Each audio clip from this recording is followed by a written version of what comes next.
Vamos dar início a um assunto sobre o Império Muçulmano, certo? Vamos começar a falar sobre a ascensão e a queda do Império Muçulmano, ou seja, o Império Islâmico. Que o Império Islâmico por si, né, ele conseguiu sua ascensão principalmente com a unificação entre Estado e religião, certo? Que por intermédio da ação inicial de Maomé. Entre os séculos 7 e 8, o Império Islâmico ele alcançou a sua maior extensão territorial, abarcando terras desde a Ásia Central até a Península Ibérica, passando pelo norte da África, certo? Essa rápida ascensão, né, que é o crescimento, pode ser explicada pela unidade conseguida entre os árabes, realizada pelo advento do islamismo e de sua adoção como religião. A origem do Império, né, muçulmano, ele está na Península Arábica, que é a região desértica ocupada pelos árabes, que se dedicavam principalmente ao comércio, seja através das caravanas de beduínos no deserto ou nas cidades próximas ao litoral, como Latred e Meca, certo? Foi em Meca, né, que Maomé, que era membro da tribo dos Coraixitas, por volta de 570, e onde ele iniciou a difusão de crença em um Deus único, certo? Que era chamado de Alá. Os árabes, eles eram politeístas, né? Adorando muitos animais na época e plantas. A cidade de Meca é um centro religioso por abrigar o templo onde se encontrava a peste negra, certo? Um possível meteorito, tipo como sagrado, né? Que ficava guardado na Caaba, junto a várias imagens dos demais deuses, certo? Falando de Maomé, ele afirmava que durante mais de 20 anos em suas meditações, estiveram em presença do anjo Gabriel, que em suas mensagens dizia a ele existir apenas um Deus, que condenando a adoração dos demais deuses árabes.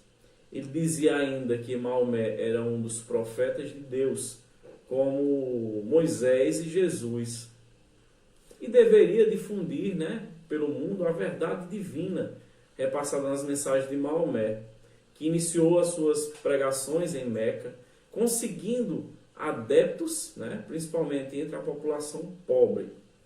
Os ricos, membros das tribos dos Coraixitas, né, viam a pregação monoteísta como uma ameaça ao seu poder econômico e religioso, né, já que a economia girava principalmente em torno da peregrinação à cidade para visitas a Caaba. E as pregações monoteístas, elas poderiam expulsar os visitantes. A perseguição a Maomé e seus seguidores intensificou-se, obrigando-os a fugir para Latrebe, cidade que é uma cidade do norte de Meca, em 622. Esse episódio ficou conhecido como Égira, certo? E marcou o início do calendário islâmico. Beleza?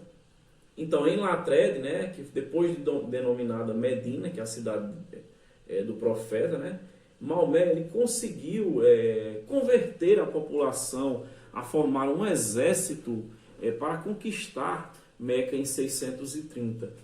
Ele morreu, Maomé, né, ele morreu em 632, mas nesse período de 10 anos entre a Égira e sua morte, ele conseguiu unificar as tribos árabes e convertê-las ao islamismo, certo? Em boa parte, graças ao jihad, né, que o esforço a favor de Deus, subjugando militarmente os recalcitrantes, certo?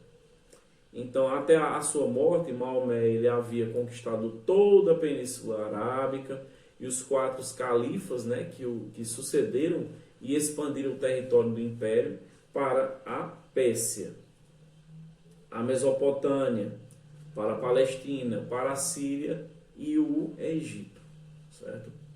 Os califas, como eu falei, eles eram sucessores do profeta de Deus, porém havia o problema da sucessão, surgindo o debate se seriam os membros da tribo Coraixita, né, ou os descendentes diretos de Maomé, que o sucederam.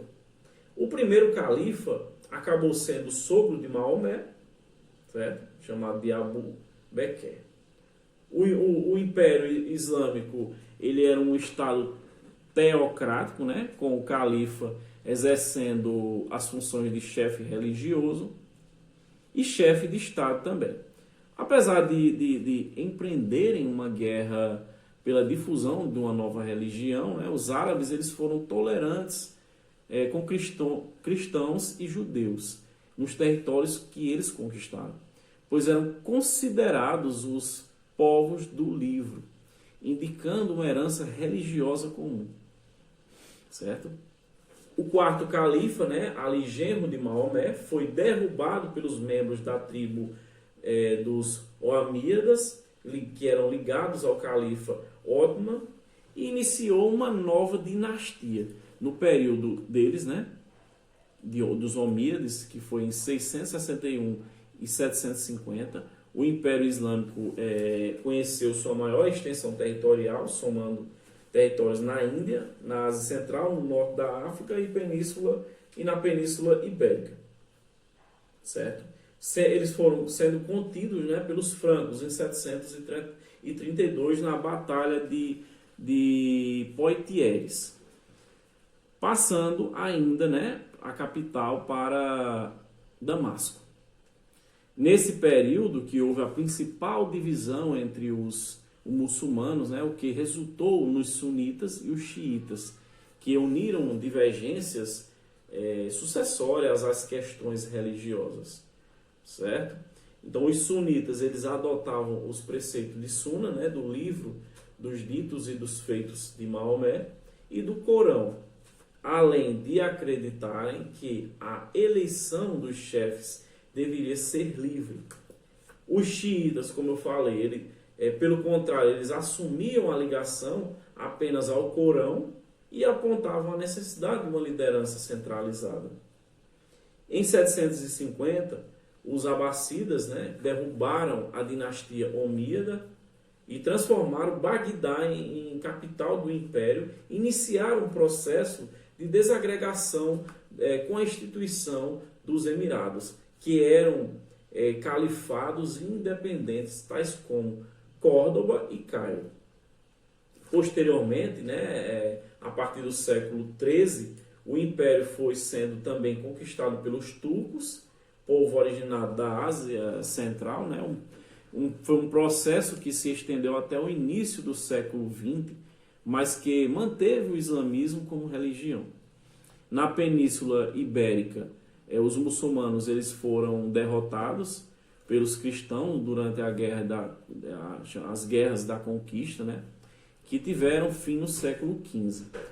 A extensão do império, a ligação entre o Ocidente e o Oriente e a assimilação dos hábitos culturais e conhecimentos produzidos pelos povos conquistados, eles proporcionaram aos muçulmanos a produção de um importante patrimônio cultural, incluindo a filosofia, a medicina, a matemática, a arquitetura, entre outros, que até os dias atuais se faz presente. Beleza? Damos início ao assunto Império Muçulmano.